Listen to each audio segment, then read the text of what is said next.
माननीय विधिमंडळातील माझे सहकारी माजी मंत्री धनंजय मुंडे साहेब त्यांनी आपल्या विचार आपल्या सर्वांच्या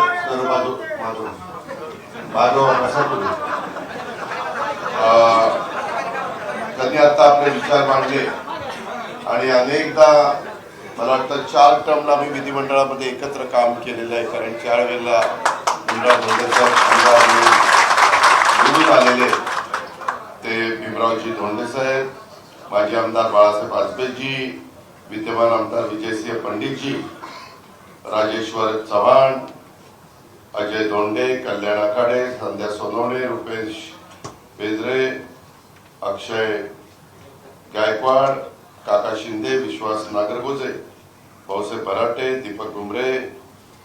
आज खरं तर मला उशीर झाला त्याबद्दल सुरुवातीलाच मी दिलगिरी व्यक्त करतो, परंतु आज जळगाव जिल्ह्यातले काही सहकारी पक्ष प्रवेश करतायत, तसंच बीड जिल्ह्यातले अनेक मान्यवर भीमरावजींच्या बरोबर राष्ट्रवादी काँग्रेस पक्षामध्ये प्रवेश करतायत.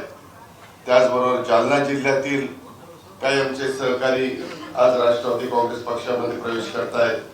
वाशिम जिल्ह्यातले पण काही आमचे सहकारी हे राष्ट्रवादी काँग्रेस पक्षामध्ये प्रवेश करतात आणि पालघर मधले देखील काही माझे सहकारी राष्ट्रवादी काँग्रेस पक्षामध्ये प्रवेश करतायत. ते तसंच उपस्थित असणारे रवी जैन, अरविंद चव्हाण, सोनाली ठाकूर, आनंद ठाकूर, सर्व माझे जळगाव, बीड, जालना, वाशिम, पालघर त्या जिल्ह्यातून आलेले पक्षप्रवेशाच्या करता उपस्थित सर्व मान्यवर, नेते, कार्यकर्ते, आमच्या लाडक्या बहिणी, आमचे बांधव, पत्रकार मित्र आणि माझ्या तरुण मित्रांनो, मी सुरुवातीला आपल्या सगळ्यांसमोर दिलगिरी व्यक्त करतो की मला धनंजयला आणि काय आमच्या सहकार्यांना यायला उशीर झाला. आज कॅबिनेट असते, प्री कॅबिनेट असते, अनेक आमदार भेटायला येत असतात. मंगळवारी आम्ही 100% मंत्रालयात किंवा सह्याद्रीला भेटू शकतो, यामुळं अनेक जण येतात आणि त्याच्यामुळे आम्हाला यायला उशीर लागला. मित्रांनो, इतक्या लांबनं आपण सगळेजण आला त्याबद्दल मी विशेषतः बीडकरांचं, जालना, वाशिम, पालघर, जळगाव या सगळ्याच भागातून आलेल्या सर्व मान्यवरांचं, सर्व सहकाऱ्यांचं मनापासून स्वागत करतो. मित्रांनो, राजकीय जीवनामध्ये चढ उतार येत असतात, वेगवेगळ्या घटना घडत असतात. एकंदरीतच काम करत असताना आम्ही शाहू फुले आंबेडकरांच्या विचारधारेने पुढे जाण्याचा प्रयत्न करत असतो. शेवटी सगळ्या समाजामध्ये जातीय सलोखा असला पाहिजे, एकमेकाच्या बद्दल आकर्ष, द्वेष. कधी महाराजांनी म्हणजे शिवाजी महाराजांनी हिंदवी स्वराज्याची स्थापना करत असताना सर्वांना बरोबर घेऊन हिंदवी स्वराज्याची स्थापना केली, असा इतिहास आहे. आणि तशा पद्धतीनं आपल्याला सगळ्यांना माहिती पण आहे, आपलं राज्य एक पुरोगामी विचारांचं राज्य आहे. आज या राज्यामध्ये वेगवेगळ्या प्रकारचे प्रश्न आहेत. मधल्या काळामध्ये पूरग्रस्त परिस्थिती निर्माण झाली आणि पुन्हा माझ्या बळीराजाला उभं करत असताना, बळीराजाला सावरत असताना, बळीराजाला आधार देत असताना त्यामध्ये देवेंद्र फडणवीस साहेब आणि आमचे एकनाथराव शिंदे आम्ही सगळ्यांनी मिळून महायुतीच्या सरकारच्या माध्यमातून 32,000 कोटीचा पॅकेज दिला. दिवाळीनंतर पण पाऊस पडला. पहिल्यांदा मित्रांनो मे महिन्यात पाऊस सुरू झालेला आहे, तो आतापर्यंत चालू होता असं महाराष्ट्राच्या इतिहासामध्ये पहिल्यांदा घडलेलं आहे. इथं मगाशी चंद्रकांत ठाकरे पण आहे, मी मगाशी त्याचं नाव घ्यायचं राहिलो, अनेक सहकारी आहेत, सगळ्यांचेच मी उल्लेख करू इच्छितो. पण 6 महिने कधी पाऊस पडलेला बीडकरांनी बघितला नाही, जालनाकरांनी, जळगावकरांनी, वाशिमकरांनी, पालघरकरांनी, महाराष्ट्राने बघितला नाही. मी पण अनेक वर्ष, मी तर 35 वर्ष झाली समाजकारण, राजकारण करणारे कार्यकर्ता. आदरणीय पवार साहेबांच्या नेतृत्वाखाली, मार्गदर्शनाखाली मला कामाची संधी मिळाली आणि तेव्हापासून मी आजपर्यंत काम करत आलो. मी नेहमी महाराष्ट्राला सांगतो, मी कामाचा माणूस आहे, मला चुकीचं खपत नाही, मी नियमाने पुढे जाणारा एक कार्यकर्ता आहे. परंतु कधी कधी काही गोष्टी दुसऱ्यांच्याकडनं घडल्या तरी त्याच्या संदर्भात मला टार्गेट केलं जातं, ह्याचाही अनुभव आपण घेतला. त्या खोलात मी जास्त जात नाही. मी माझी भूमिका 3 वेळेला स्पष्ट केलेली आहे. चौकशी केल्यानंतर जे काही दूध का दूध पाणी का पाणी येईल, कुणाचं खरं कुणाचं खोटं हे सगळ्या गोष्टी येतील. परंतु मित्रांनो, एकंदरीतच या बीड जिल्ह्याला मला कधी वाटलं नव्हतं की माझ्या राजकीय जीवनामध्ये कधी ह्या जिल्ह्याचं पालकमंत्रीपद म्हणून मला कामाची संधी मिळेल. परंतु राजकारणात कधी काय घडेल सांगता येत नाही आणि इथल्या पालकमंत्री पदाची जबाबदारी ती माझ्यासारख्या कार्यकर्त्यावर येऊन पडली. मी तेव्हापासून ठरवलं की भीमराव धोंडे साहेबांनी सांगितलेली वस्तुस्थिती खरी आहे की एकंदरीतच ह्या भागातला मोठ्या प्रमाणावर मजूर हा ऊसतोड करता महाराष्ट्राच्या वेगवेगळ्या भागामध्ये जाऊन 6-6 महिने स्वतःचा संसार, मुलं बाळ, प्रपंच सगळं तिकडे घेऊन कुठं कोप्यामध्ये राहतो, कुठं फळामध्ये राहतो आणि अशा पद्धतीने स्वतःची पोटाची खळगी भरण्याचं काम करतो. त्याच्याकरता प्रत्येकाने आपापल्या परीने प्रयत्न केला. स्वर्गीय गोपीनाथ मुंडे साहेबांनी प्रयत्न केला, त्याच्यामध्ये धनंजयनी प्रयत्न केला, त्याच्यामध्ये भीमरावजी धोंडे असतील, त्याच्यामध्ये बाळासाहेब आजबे असतील, विजय सिंह असतील, पंडित किंवा आमचे प्रकाश सोळंके असतील, अनेकांची नाव घेता येतील, पंकजाताई असतील. मी त्याच्यामध्ये सर्वांनी त्यांच्या त्यांच्या पद्धतीनं प्रयत्न केला. परंतु आज देखील आता बैलांनी ऊस वाहणं कमी झालेलं आहे. आता आम्ही त्याला जुगाड म्हणतो. ट्रॅक्टर आणि ट्रॅक्टरला मागं अशी एक ट्रॉली लावतात आणि मोठा प्रमाणावर ऊस त्याच्यामध्ये आणतात. आता हार्वेस्टर निघालेला आहे. आपल्याच मराठवाड्यामध्ये मालदा कारखाना विलासराव देशमुखांच्या नेतृत्वाखाली चालणारा उभा राहिलेला तो कारखाना 100% ऊस हार्वेस्टरने तोडतो. म्हणजे पुढं मागं काही वर्षांनी सगळी मशिनरी येणार आहे. टप्प्याटप्प्याने सगळे साखर कारखाने त्या रस्त्याने चाललेले. केंद्राच्या राज्याच्या पण वेगवेगळ्या प्रकारच्या योजना आहेत. आपण त्याच्यामध्ये ह्या घटकाच्या करता मुंडे साहेबांच्या नावानी एक त्या बाबतीमध्ये आमचा धनंजय मुंडे त्यांनी मला आग्रह केलेला होता. सामाजिक न्याय खातं त्यांच्याकडे होतं आणि त्यांनी सांगितलं की एक महामंडळ स्थापन झालं पाहिजे दादा आणि तशा पद्धतीनं ते महामंडळ स्थापन केलं. आपण त्या मुलांना मुलींना दर्जेदार शिक्षण मिळण्याच्या करता वेगवेगळ्या भागामध्ये हॉस्टेल काढायचा प्रयत्न करतोय. कामं सुरू झालेली आहेत, मंजुऱ्या दिलेल्या. का तर शिक्षण हे महत्वाचं आहे. मित्रांनो, मी माझ्या 5ही जिल्ह्यातून आलेल्या सगळ्या कार्यकर्त्यांना, सगळ्या सहकाऱ्यांना सांगतो, इथून पुढच्या काळामध्ये शिक्षण असणाऱ्यांनाच भवितव्य आहे. जे नवीन जे शिक्षण आहे, आता एआयचं शिक्षण दिलं जातं, पूर्वी संगणकाचं शिक्षण दिलं जात होतं, तेही तेवढंच महत्वाचं आहे. Information technology, biotechnology. आताच आमचे भीमराव धोंडे साहेब बोलले की दादा मला कॅन्सर हॉस्पिटल काढायचंय. मित्रांनो, तुम्हाला आश्चर्य वाटेल, आपल्यातल्या काही लोकांना ती तंबाखूची, बिडीची, सिगारेटची अशा प्रकारच्या सवयी असतात. त्याच्यातनं तोंडाचा कॅन्सर होण्याचं प्रमाण मोठं आहे. आपल्या महिला भगिनींना काही गोष्टींची काळजी नाही घेतली तर त्यांनाही वेगवेगळे प्रकारचे कॅन्सर त्या बाबतीमध्ये होतात. त्याच्याकरता त्यांनाही मोठ्या प्रमाणावर सांगितलं गेलं पाहिजे, माहिती दिली गेली पाहिजे. आणि आम्हाला सगळ्यांच्या लक्षात आलं, करोना ज्यावेळेस आला जगामध्ये, करोनाच्या काळामध्ये वैद्यकीय क्षेत्र किती महत्वाचं आहे. डॉक्टर, नर्सेस किती महत्वाचे आहे, पॅरामेडिकल स्टाफ किती महत्वाचा आहे, हॉस्पिटल किती महत्वाची आहे, दवाखाने किती महत्वाचे, हे सगळं आपल्या सगळ्यांच्या लक्षात आलं. आणि त्याच्यातून मोठ्या प्रमाणात इन्फ्रास्ट्रक्चर उभं करण्याचं काम केंद्र सरकारच्या मदतीनं पण चाललेले, मोदी साहेबांच्या, आणि राज्य सरकार देखील त्याच्यामध्ये मोठ्या प्रमाणावर कामं सगळीच राज्य करतात, आपण पण करतो. आम्ही प्रत्येक जिल्ह्यामध्ये मेडिकल कॉलेज काढायचा निर्णय घेतला. आपल्या बीड जिल्ह्यामध्ये तुम्हाला माहिती नाही, परंतु अंबेजोगाईला आशियामधलं पहिलं तालुक्याच्या ठिकाणचं मेडिकल कॉलेज कुठलं आहे तर ते आपलं बीड जिल्ह्यातलं अंबेजोगाईचं मेडिकल कॉलेज आहे. पण तिथेही मोठं काम करण्याची गरज आहे. मी मध्ये आढावा घेतला. तो आढावा घेत असताना माझ्या लक्षात आलं, तुम्हाला पटणार नाही, 1000 कोटी रुपये जवळपास ते हॉस्पिटल अतिशय चांगल्या पद्धतीनं सगळ्या सोयीयुक्त करायचं म्हटलं तर त्याला ते खर्च येतोय. जळगावमध्ये मोठ्या प्रमाणात हॉस्पिटलचं काम त्या ठिकाणी चाललेलं आहे. त्याच्यामध्ये आपण पालघरला पण पुढच्या काळात हॉस्पिटल देऊ इच्छितोय. जालन्यामध्ये देखील तशीच प्रकारची परिस्थिती. वाशिममध्ये जरी हे छोटे जिल्हे असले, आता वाशिमला तर मला वाटतं तीन आमदारांचा जिल्हा, आणि मी तुमच्या पुढे बोलतोय पुणे जिल्हा 21 आमदारांचा जिल्हा आहे. 3 फुट आणि 21 फुट एवढा फरक आहे. परंतु शेवटी तोही जिल्हाच आहे, तिथेही आपले बांधव राहत आहेत.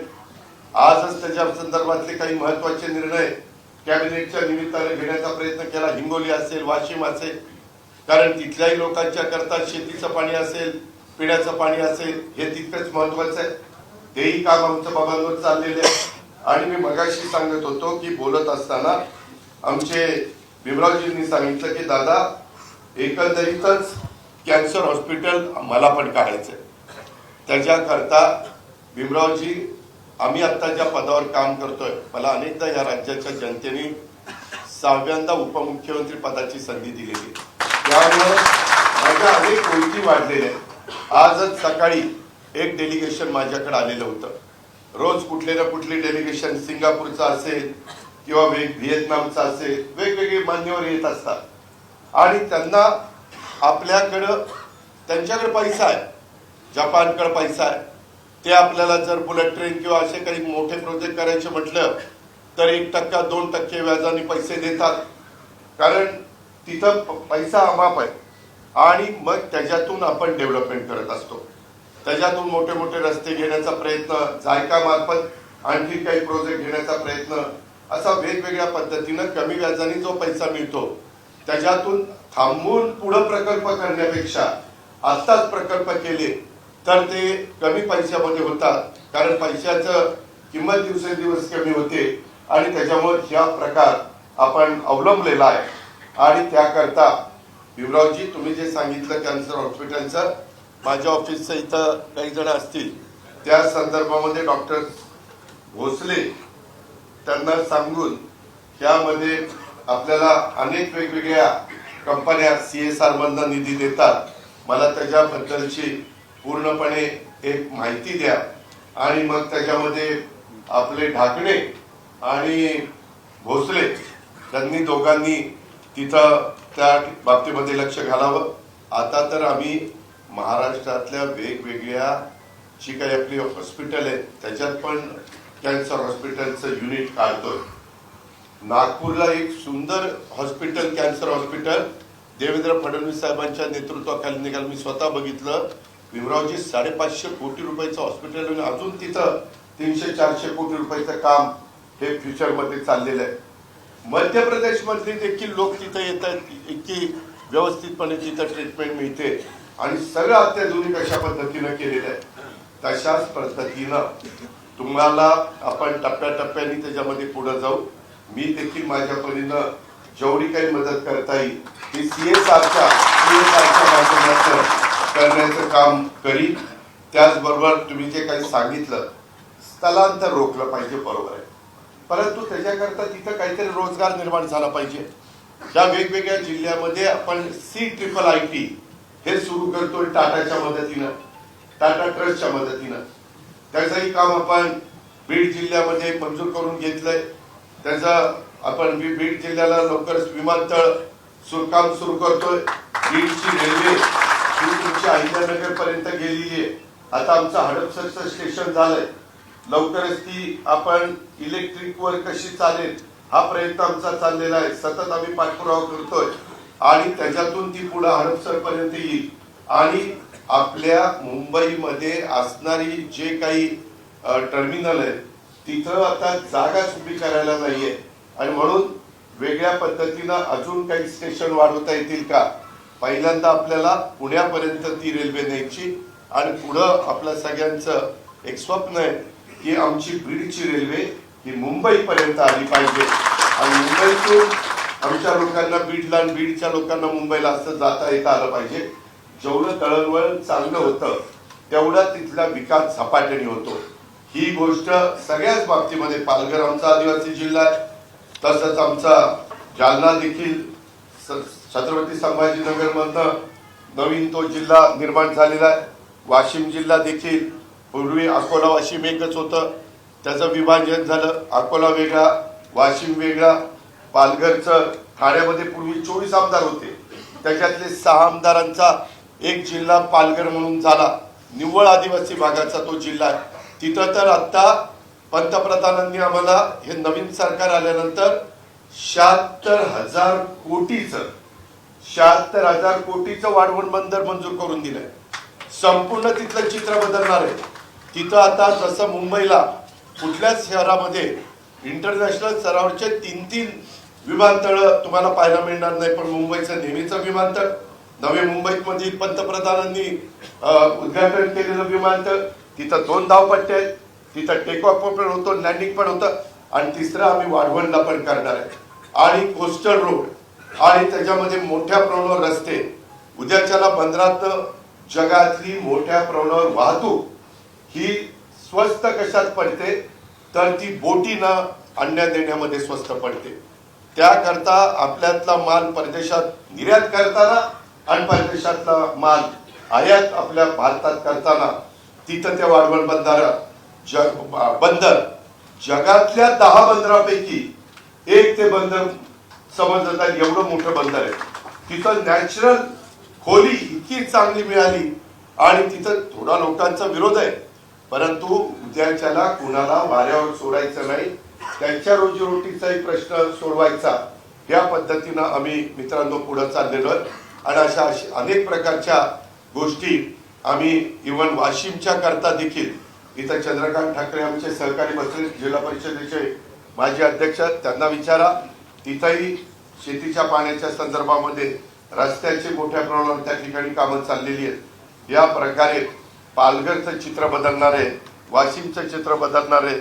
जालन्याच्या जवळनं आपला तिकडनं निघणारा पार धुळ्यावरून जो सोलापूर मार्गे आपण हैदराबादला जातोय त्या रोडचं काम, त्याच्यावर हे आपल्या बीडमधनं पण तो रस्ता जातो. अशा पद्धतीचे हे रस्ते चाललेले आहेत.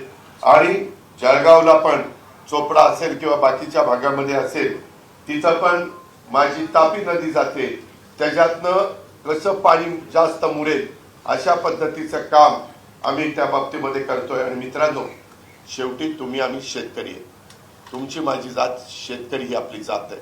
आणि शेती करता आधुनिक पद्धतीनं माझ्या शेतकऱ्यांनी शेती केली पाहिजे. माझा पंजोबा, माझा आजोबा, माझे वडील वेगळ्या पद्धतीने शेती करायचे, जुन्या पद्धतीनं. परंतु आता इथून पुढची पिढी यांनी AI म्हणजे कृत्रिम बुद्धिमत्ता त्याचा वापर करून शेती केली तर शेतीमध्ये पाण्याचा खर्च कमी येतो, खताचा खर्च कमी येतो, उत्पन्न वाढतं. आम्ही आता गेले 3-1 वर्ष त्याच्यामधले प्रयोग केले बारामतीच्या परिसरामध्ये. बीडकरांनो आणि बाकीचे पण जालनाकर असतील, आमचे वाशिमकर, आमचे जळगावकर, सगळ्यांनाच मला सांगायचे की त्यामध्ये 70 टन ऊस काढणारा शेतकरी त्या AIचा वापर केला तर तो 100 टनापर्यंत जातो. ज्याचा 90-100 टन ऊस निघतो तो जवळपास 130 टनापर्यंत जातो. एवढी किमया होते. ते मशीन तुम्हाला फोनवर सांगतं की आज त्या पिकाला पाणी पाहिजे का नाही. नुसतं ऊसाला नाही, तुम्ही ते सोयाबीन आपल्या कापसाला पण करू शकता, केळीला करू शकता, फळबागांना करू शकता. आम्ही ते कांदा सगळ्याच पिकाला ते घेता येतं, करता येतं. आणि तशा पद्धतीनं यंदाच्या वर्षी कृषी विभागाच्या करता 500 कोटी रुपयांची तरतूद ही आमच्या शेतकऱ्यांना प्रोत्साहन देण्याच्या करता त्याच्यामध्ये ठेवलेली आहे. त्याचा उपयोग आपण सगळ्यांनी करून घेतला पाहिजे. आपल्याकडे मुळातच पाणी मर्यादित आहे, ज्याचा उल्लेख मगाशी आमच्या भीमराव धोंडे साहेबांनी केला. आणि हे स्थलांतर रोखायचं असेल तर तिथं उद्योगपतींना आणण्याच्या करता त्यांच्या विमानाची व्यवस्था, त्यांच्या करता रेल्वेची व्यवस्था, त्यांच्या करता रोडची चांगल्या प्रकारची व्यवस्था सुविधा, मग अधिकारी तिथं चांगले येतात, ते तिथं गुंतवणूक करतात. आणि माझी तुम्हाला दुसरी एक विनंती आहे, उद्याच्याला ते तिथं राहायला आल्यानंतर त्यांना त्रास नाही दिला पाहिजे. त्यामध्ये आम्ही पुण्यामध्ये किंवा इकडं आमच्याकडे इंडस्ट्री का वाढतील, इथं रायगड जिल्ह्यातले पण काही माझे सहकारी आहेत, लोक रायगडला प्राधान्य देतात, पुण्याला प्राधान्य देतात, तिथं त्रास त्यांना तुलनात्मक कमी आहे. आपल्या इथं जरा वेगळं ऐकायला मिळतं, खरं का खोटं ते तुम्हाला माहिती. त्याच्यामुळं हे जे काही प्रकार चालतात, मग उद्योगपती कशाला तिथं गुंतवणूक करतील. हे परदेशातली लोक येतात आणि करोडो रुपये ज्यावेळेस गुंतवणूक करायचा प्रयत्न करतात. मला तर परवा एक डेलिगेशन आलं, ते सांगत होतं हल्दीराम आहे ना आपलं नागपूरचं, भीमरावजी, त्या हल्दीरामच्या मध्ये एक परदेशी कंपनी गुंतवणूक करती आणि त्यांच्याशी टायअप करती, 75,000 कोटी रुपये खर्च करते. 75,000 कोटी. मी म्हटलं एवढे? तेवढे हो. जगात सगळीकडं वेगवेगळ्या पद्धतीनं त्याचे शॉप्स काढायचे आणि हल्दीरामनी ते प्रोडक्ट तयार करून सगळीकडे पाठवायचं. एवढं म्हणजे ह्या सगळ्या नवीन टेक्नॉलॉजीने जग मित्रांनो इतकं जवळ आलेलं आहे की कुठं काय खटदिशी झालं तर तिथल्या तिथं लगेचच कळतंय. आता काल दिल्लीमध्ये एक वाईट घटना घडली, 1 मिनिटात सगळ्या देशाला कळलं की अशी अशी घटना घडली. त्याच्याबद्दलचा तपास अमित शाह साहेबांनी लक्ष घातलंय, पंतप्रधानांनी लक्ष घातलंय. त्याच्यात वस्तुस्थिती पुढे येईल, कोण त्याचा मास्टर माइंड आहे, कुणी काय केलं, कुठनं तशा प्रकारचं आरडीएक्स आलं, इतकं आरडीएक्स आलं कसं, कोण त्याला जबाबदार, ते सगळं पुढे येईल. परंतु माणसाचा जीव महत्वाचा आहे. अलीकडे तुम्ही बघता बिबट्या प्राणी किती त्रास देतो, त्याही संदर्भामध्ये काही महत्वाचे निर्णय आम्ही घेतो. विशेषतः आमचा अहिल्यानगर असेल, पुणे असेल, नाशिक असेल, या भागामध्ये धुमाकूळ घातलाय आणि आपलीच लोक मोठ्या प्रमाणावर माझ्या बीडीची ऊस तोडायला जातात आणि त्या ऊसातच ती बिबट्याची पिल्ला असतात. म्हणजे पूर्वी कुठेतरी साप निघायचा, बरं आपण तोडायला कधी जातो? पहाटे 3 वाजता 4 वाजता तोडतात. तिथं काय करणार आहे, बिबटे आहे का आणखी काय आहे. आणि त्याच्यामुळं त्यांना इतकं सोपं झालंय बिबट्यांचा पैदास वाढायला. ते ऊसाची एकदा खांदी बांधणी झाली की वर्षभर आपण त्याला पाणी देत बसतो. त्या वर्षभरात त्या बिबट्याच्या माद्यात 2दा वितात आणि 4-4 पिल्लं देतात.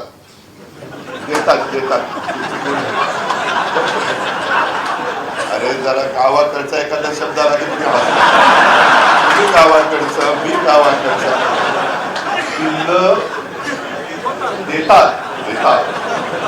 तर त्या पद्धत आणि काय जंगलात पिल्लं दिल्यानंतर 4 पैकी 1च जगतंय. मग कोण घार उचलून देते, कुठं काय होतंय, तिथं 4च्या 4 जगताय. म्हणजे वर्षात 8 पिल्लं ती नरमादी देते. आमच्या त्या एरियात आम्ही आढावा घेतला, त्याच्यामध्ये कुणी सांगितलं जवळपास 2000 बिबटे झालेत. 2000. आता दिवसा पण कुठे इकडं तिकडे जाताना बिबटे दिसत आहेत या ठराविक भागात. म्हणजे जुन्नर, खेड, आंबेगाव, मावळ, आमचं काल कोपरगावला आलो होतो. आष्टीला पोहोचलं काय? बरं ठीक आहे, जे काही आहे शेवटी ह्याचाही बंदोबस्त करावा लागणार.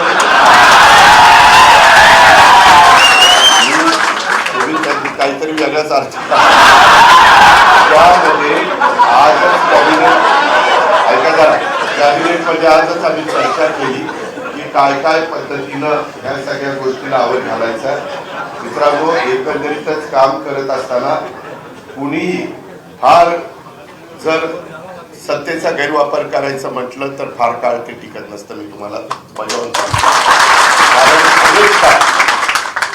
आम्ही काम करत असताना केंद्रातली, राज्यातली, जिल्ह्यातली, तालुक्यातली, गावची सगळ्या सत्ता आमच्या लोकांच्या होत्या. परंतु तरी त्या सत्तेचा कधी आम्ही गर्व केला नाही. सतत पाय जमिनीवर ठेवून लोकांची कामं करण्याचा प्रयत्न केला आणि त्याच्यामुळं 8-8 वेळेला लोक लाखाच्या मताने निवडून देतात. याचा अर्थ कुठेतरी आम्ही काम केले म्हणून समाज आम्हाला निवडून देतोय. आपल्याला तशा पद्धतीनं बदल करायचा आहे. आपल्याला इथला जो कारखाना आहे आमच्या भीमराव धोंडेंच्या नेतृत्वाखाली मागे चालणारा, त्याच्यात काही अडचणी आलेल्या आहेत. त्याच्यामध्ये केंद्राची मदत लागणार आहे. ते अमित शाह साहेबांच्याकडे जावं लागणार आहे. आपल्याकडं आता पूर्वीच्या तुलनेमध्ये ऊसाचं क्षेत्र वाढायला लागलेलं आहे. आपण शेततळी मोठ्या प्रमाणावर देण्याच्या करता प्रोत्साहन देतोय. त्याच्यामुळं त्या पाण्याचा जर नीट उपयोग केला आणि ठिबकच्या धर्तीवर आपण ठिबकनी त्या ऊसाला किंवा त्या पिकाला ते पाणी दिलं तर आपलं उत्पन्न त्या ठिकाणी वाढतं. आणि म्हणून त्या कृषी खाता आमच्याकडेच राष्ट्रवादीकडे आमचे दत्तामामा भरणे त्या खात्याचे मंत्री आहेत. अशा प्रकारे वेगवेगळ्या माध्यमातून आपल्याला पुढे जायचं आहे. ते पुढे जात असताना सहकार खातं पण आपल्याकडे भीमरावजींनी सांगितल्यानंतर मी लगेचच साखर आयुक्ताला फोन केलेला होता. परंतु साखर आयुक्तांनी सांगितलं की दादा आता हे आपल्या हातात राहिलेलं नाहीये, हे केंद्राच्या हातात राहिलेलं आहे. त्याच्यावर केंद्रामधनं आपल्याला ह्या सगळ्या गोष्टी कराव्या लागतील अशा पद्धतीनं आम्हाला त्यांनी सांगितलेलं आहे. माझी आपल्याला सगळ्यांना विनंती आहे की एकंदरीतच वेगवेगळे मान्यवर ज्यावेळेस येतात निश्चितपणे त्यांना बेरीज होती. आज तुम्ही सगळे वेगवेगळ्या 5 जिल्ह्यातून वेगवेगळ्या भागातून सहकारी राष्ट्रवादी काँग्रेस पक्षामध्ये प्रवेश करताय. निश्चितपणे त्या सर्व भागामध्ये राष्ट्रवादीची बेरीज वाढायला मदत होणार आहे. उद्याच्याला आजपासूनच नगरपालिका नगरपंचायतीचा फॉर्म भरायला सुरुवात झाली. लवकरच त्याचे मतदान 2 तारखेला होणार आहे. त्याच्यामध्ये देखील तुम्हाला मला सगळ्यांना लक्ष घालावं लागेल. भीमरावजींना लक्ष घालावं लागेल, बाकीच्या मान्यवरांना लक्ष घालावं लागेल. त्याच्यानंतर जिल्हा परिषद तालुका पंचायत येणार आहे आणि त्याच्यानंतर महानगरपालिका येणार आहे. मित्रांनो, आमच्यासारखी माणसं कोण उपमुख्यमंत्री होतं, मंत्री होतं, आमदार होतं, खासदार होतं, वेगवेगळ्या पदावर कुणामुळे संधी मिळते? कार्यकर्त्यांच्यामुळं, जनतेच्यामुळं. कार्यकर्ता तिथं बुथवर काम करतो, कार्यकर्ता तिथं राबतो आणि त्याच्यामुळं संघटना वाढते. परंतु संघटना वाढवत असताना जो माणूस, जो कार्यकर्ता खाली काम करतो त्यालाही वाटतं ना मी तालुका पंचायतीचा, जिल्हा परिषदेचा, नगरपालिकेचा, नगरपंचायतीचा, महानगरपालिकेचा सदस्य असावा, उपसभापती व्हावं, सभापती व्हावं, झडपी अध्यक्ष व्हावं, उपाध्यक्ष व्हावं, महापौर व्हावं, नगराध्यक्ष व्हावं. साहजिकच त्याला वाटतं. अडका वाटू नये. सत्तेचे विकेंद्रीकरण करण्याचं काम त्या काळामध्ये स्वर्गीय यशवंतराव चव्हाण साहेबांनी केलं. 62ला त्यांनी स्थानिक स्वराज्य संस्था, जिल्हा परिषद, तालुका पंचायत आणली. ह्याच्यातच कार्यकर्ते कितीतरी पुढे आले. सुरुवातीला कितीतरी जण तालुका पंचायतीचे, जिल्हा परिषदेचे सदस्य असणारे नंतर आमदार झाले, कोण गावचे सरपंच असणारे मुख्यमंत्री झाले. विलासराव देशमुखांचं उदाहरण आहे आपल्याच मराठवाड्यातलं. आमच्या आरआरचं पश्चिम महाराष्ट्राचं उदाहरण आहे. एक गरीब कुटुंबातला कार्यकर्ता, परंतु जिल्हा परिषदेला 79 साली निवडणूक झाली आणि 1 बैलाच्या चिन्हावर निवडून आले. नंतर राज्याचे उपमुख्यमंत्री पदापर्यंत ते पोहोचले. एवढी ताकद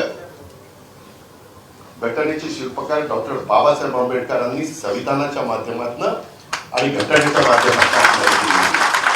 हे साधं सोपं काम नाहीये. किती कोण श्रीमंत असला तरी त्याला एकच मत. अडाणी, अंबानी, टाटा, बिर्ला यांनाही एकच मत.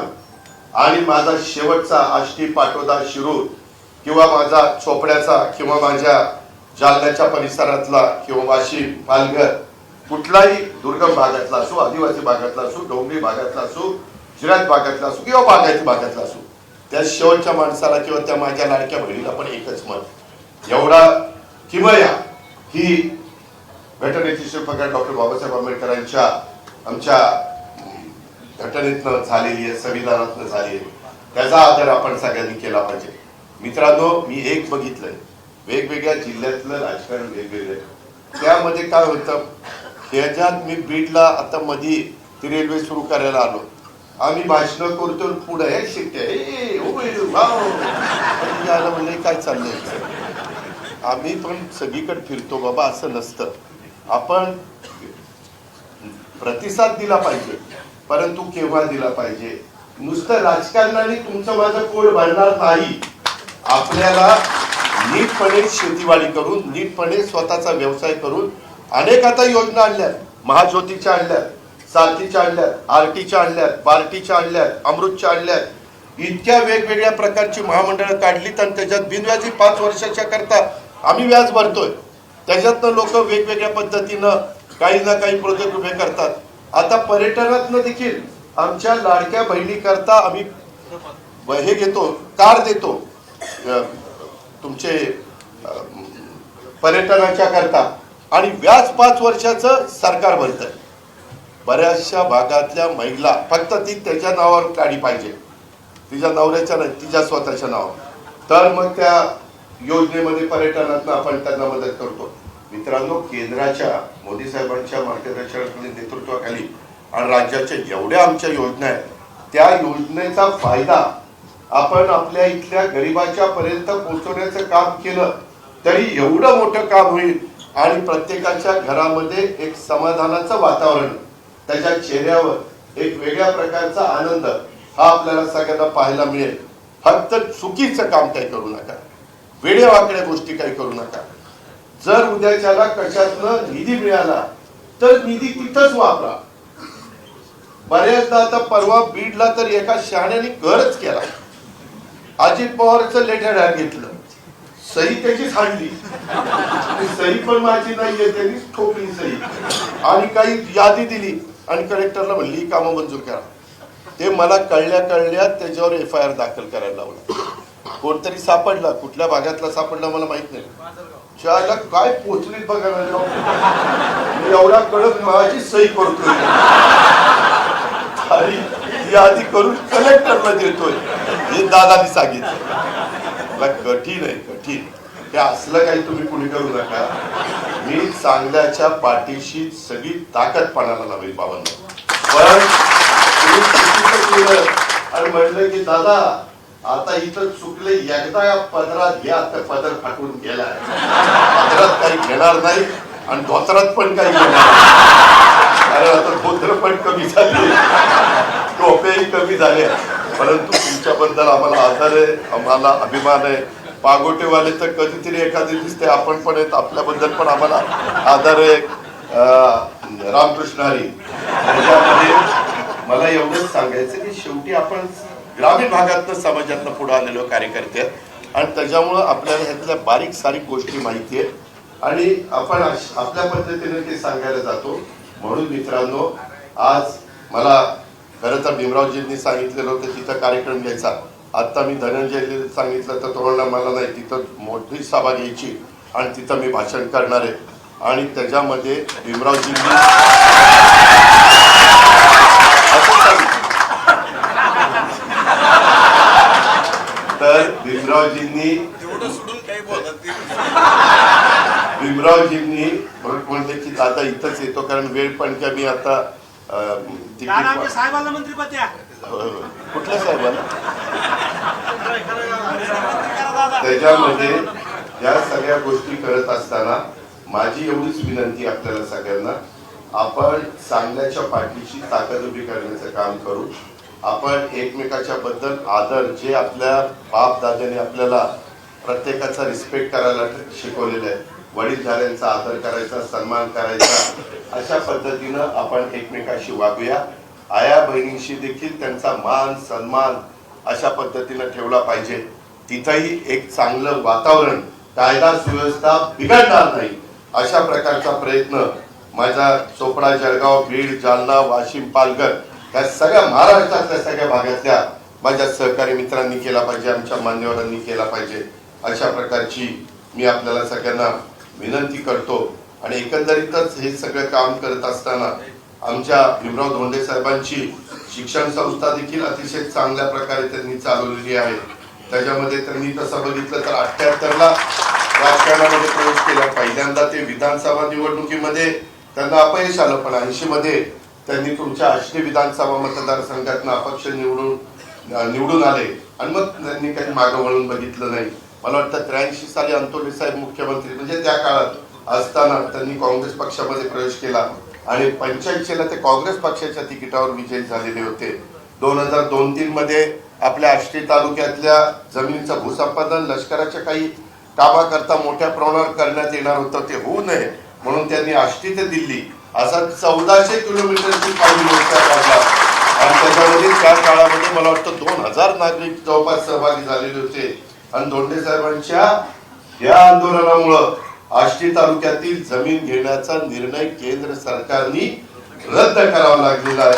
अशा पद्धतीनं एखादी गोष्ट आमच्या भीमराव धोंडे साहेबांनी मनामध्ये घेतली तर ती कडेला न्यायची, तिचा पूर्णपणे त्याच्यातनं रिझल्ट घ्यायचा अशा पद्धतीनं त्यांचं त्या ठिकाणी काम आहे.